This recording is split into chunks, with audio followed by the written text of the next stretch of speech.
ఈ డాగ్ నేను daily feed చేసే డాగ్ అండి. దీన్ని ఎవరో కర్రతో కొట్టేశారు. వెనక కాలంతా వాచిపోయి నొప్పికి నడవలేకపోతుంది. దానికి నేను ఈరోజు టాబ్లెట్ వేసాను.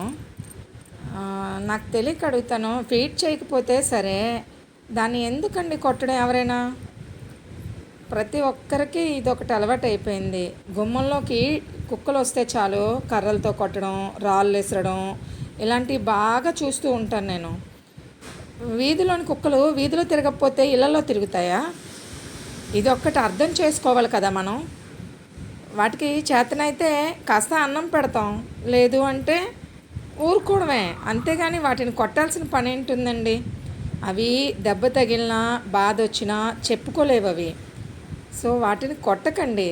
వీలైతే కాస్త అన్నం పెట్టండి, లేదా ప్రేమ చూపించండి, లేదా ఊరుకోండి. అవి వీధుల్లో తిరుగుతూ వీధుల్లో ఉంటాయి. వాటిని మనం ఇబ్బంది పెట్టడం అది సరైన పద్ధతి కాదు కదా. ఒక్కసారి దానికి అన్నం పెట్టి చూడండి. దాని విశ్వాసం, దాని ప్రేమ మీకే తెలుస్తుంది. ఒక్కరోజు పెడితే చాలు.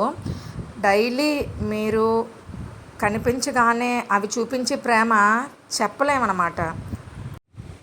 ఈరోజైతే దానికి నేను టాబ్లెట్ వేసాను.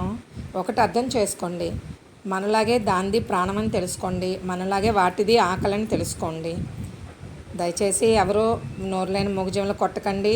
చేతనైతే అన్నం పెట్టండి, లేదా ఊరుకోండి. వాటిని జంతువులా కాకుండా ప్రాణంలాగా ప్రేమించి చూడండి. వాటి ప్రేమ మీకే అర్థమవుతుంది. వాటి లైఫ్ ఎంతో ఉండదండి, మహా అయితే ఒక 10 సంవత్సరాలు. ఈ 10 సంవత్సరాల్లో ఏ జంతువైనా మన నుంచి కోరుకునేది కాస్త తిండి, కాస్త ప్రేమ, అంతే.